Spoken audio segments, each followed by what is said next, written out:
Hi everyone, it's me, the Bee, and welcome back to another review. John Carpenter's Halloween is easily, without a doubt, one of the movies that you can count on two hands that have influenced the horror genre. It is, without any shadow of a doubt, tremendously influential. It has tropes from horror films that have come before it, and everything else it has done has influenced films that have come afterward. And to think this movie started with a bunch of people who just wanted to make a scary movie. How times change. There's nothing I can say about this movie that you haven't seen, read, or heard. And that's actually got me a little bit frustrated. I'm afraid the best thing I can do here is to give my own personal thoughts on the film. Please keep in mind that my thoughts don't necessarily cover what is actually in the film, but the stuff that surrounds it.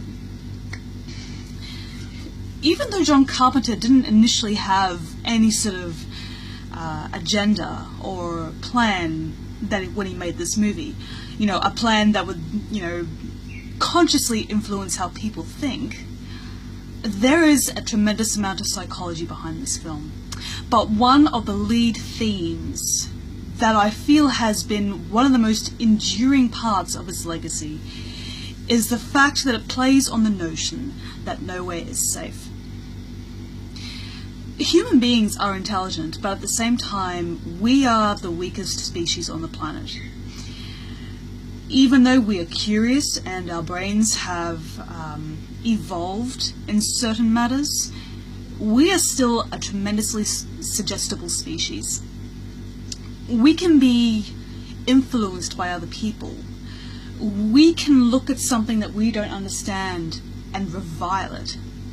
Now, that's not to say everybody does that, but as common rule of thumb, humans have been fighting on this planet for as long as we can remember.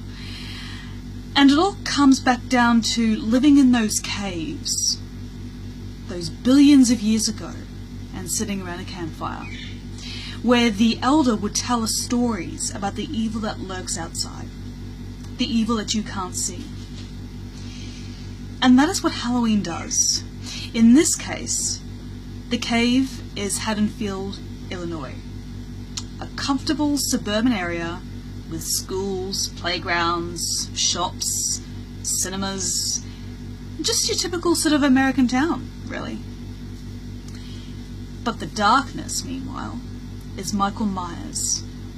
Michael Myers has been personified by a human being, make no doubt about that.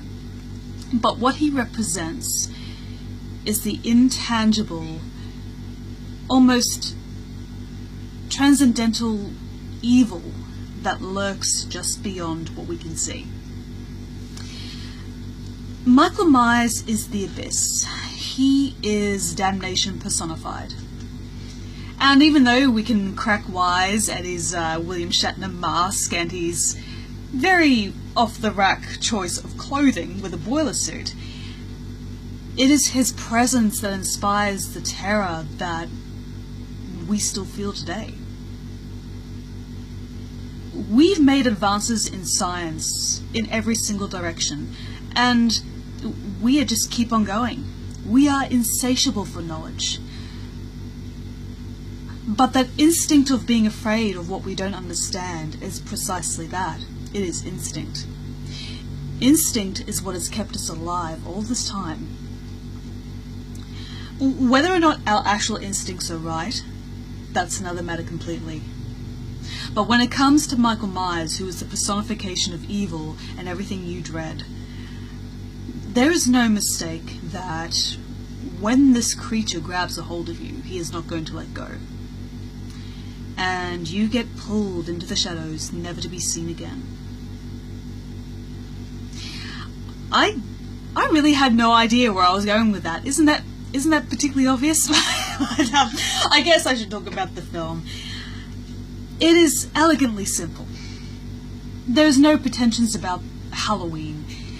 It doesn't inspire any sort of particular direct psychological questioning like, say, Christopher Nolan or Terrence Malick does.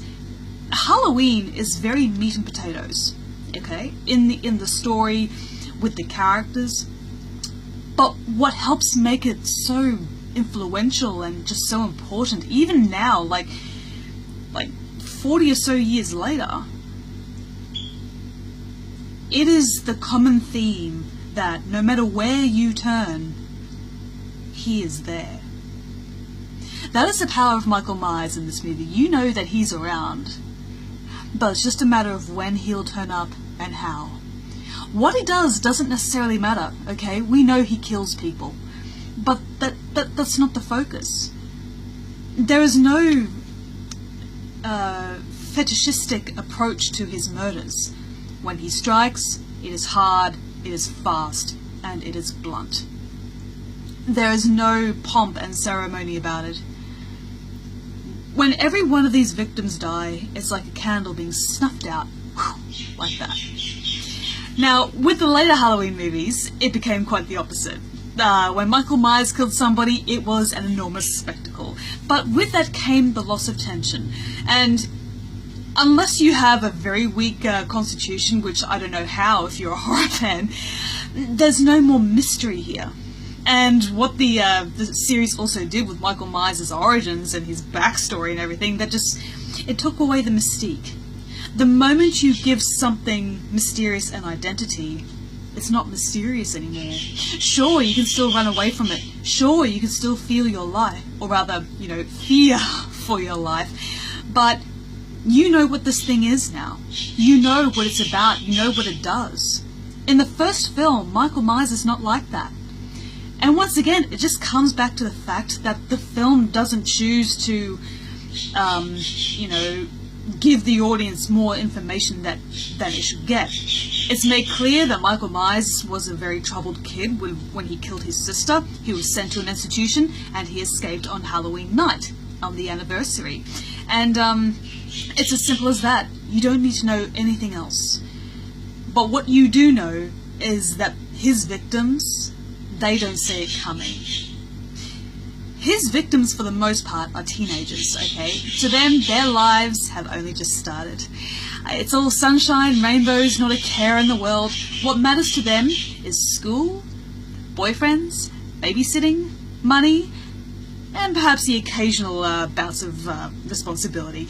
But those other points are pretty much what these characters' lives are made out of.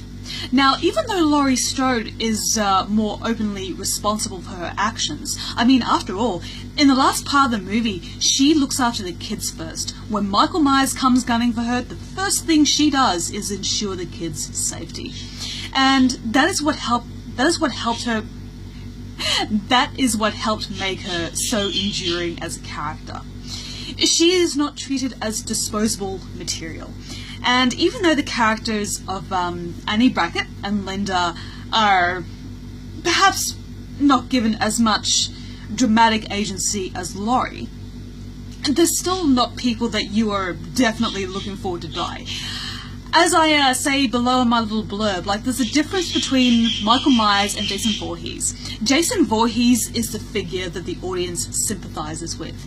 When you go to see a Friday the 13th movie, you're not watching it for the people involved, okay? You don't give two figs about what happens to them. The only thing that you do care about when it concerns them is how they will die. And, Jason Voorhees is a very creative young man.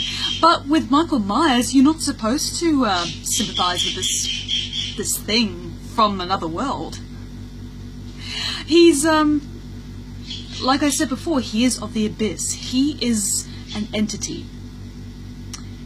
And it is just really fitting that he is wearing a mask. Now, granted, you do see a slither of his face towards the end of the film, but it's not enough for you to decide as to whether or not it may very well be a mortal man or not. And this whole film just builds on the notion of ambiguity. It doesn't matter who you are, it doesn't matter where you come from, or what you do with your life.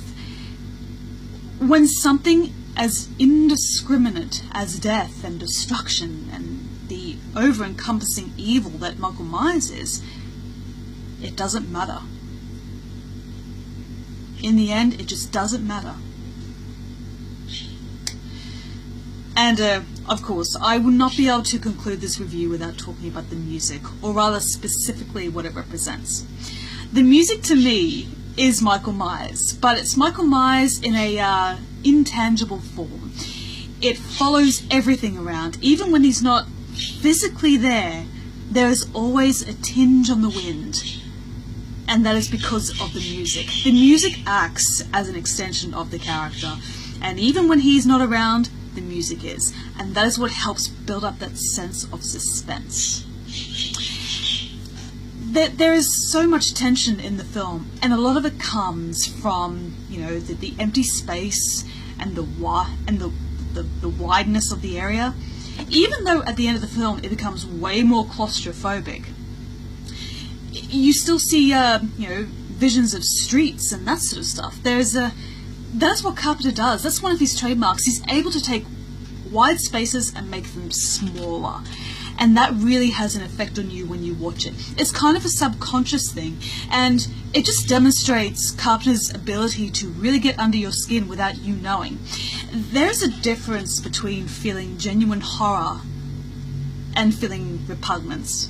Halloween does not build on that sense of disgust when you see it. It builds on the sense that you don't know. Like the other characters, you don't know what's coming. And even if you've seen this movie like 1,000 times, it never fails to leave that sort of impression on you. That is the longevity of this film. The techniques used, the way the camera is used, the music, the acting, the atmosphere, even the colours of the film. Towards the end of the movie, you know, things started out as like a big, bright, and, you know, it's meant to be autumn, you know, you see all the beautiful colours of the leaves, but as Michael's hold closes over Laurie, things start to become darker, more black, deep shadows, and just a sense of overall dread. And once again, it just speaks to the power of the film that even all these years after it's come out, it still has that effect. And, you know, the younger folks these days can look upon this movie and not necessarily be scared, but I feel that if you know what this film was going for and appreciate everything that was being used at the time, that is what helps this film stay so strong in the hearts of the horror community. And that is why I'm going to give Halloween a 5 out of 5. It may not necessarily be my absolute favourite of John Carpenter's movies, because, like I said, The Thing is that, but there is no denying the power of the darkness that Michael Myers represents, and the fact that each and every one of us can be his victim. Thank you very much for listening to me, everybody, and as usual, I shall see you in the next video. Bye-bye for now.